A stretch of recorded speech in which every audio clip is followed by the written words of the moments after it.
Today, youth in Southern Africa are at the forefront of political activism. With tools such as social media, they're holding leaders accountable and forging democracy, making it stronger each day.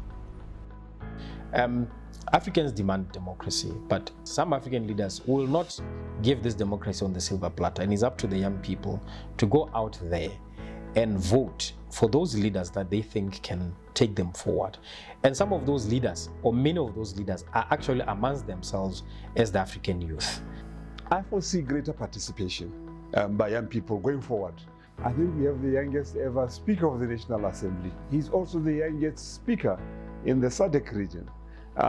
So I think they can now see that, look, we have made a significant shift, even symbolically, face-wise, from the old pensioners performing the duty of speakers. We believe the youth are not leaders of tomorrow, they are leaders now. If you look at our population, is largely youthful. So if we disenfranchise them, we are literally keeping the majority of the population out of decision making. That's the first big mistake that you can make. We consistently and continuously engage with young people, through leadership camps, and so on. And the idea is that we need to connect with, our history, but we also need to understand where we are now if we are to help determine what the future of the country will be. One wonders why it is always men. I want to see a Botswana that is fully prosperous because we have the participation of everybody in development. I have a feeling that women should now be in higher positions of power. We've had overall peaceful elections that are able to deliver the will of the people, are able to change government without destabilizing the country.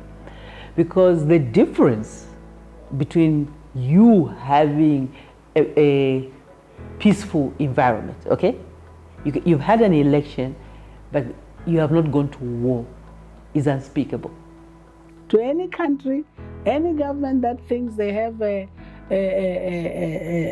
right from birth to rule, they will have a rude awakening someday. Once you empower people politically, you educate them to know that this ballot has power, they will do the right thing. If you see white families, particularly local government elections, because that speaks to your immediate environment, if you pay attention, it's a family outing to the polls. It's not an individual. They conscientize their children from a young age about the power of a vote, the power of the ballot, and going out as a family to recognize what the moment is. If enough opposition parties can win power, I think that will be the starting ground for transformation towards democratization in Southern Africa. I think one of the biggest lessons from our region is acceptance of election results.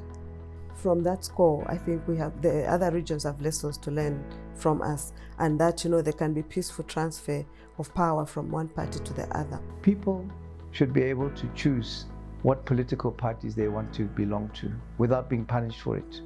Just like if you have a football team that you want to support, you're free to do so, and no one cares about that.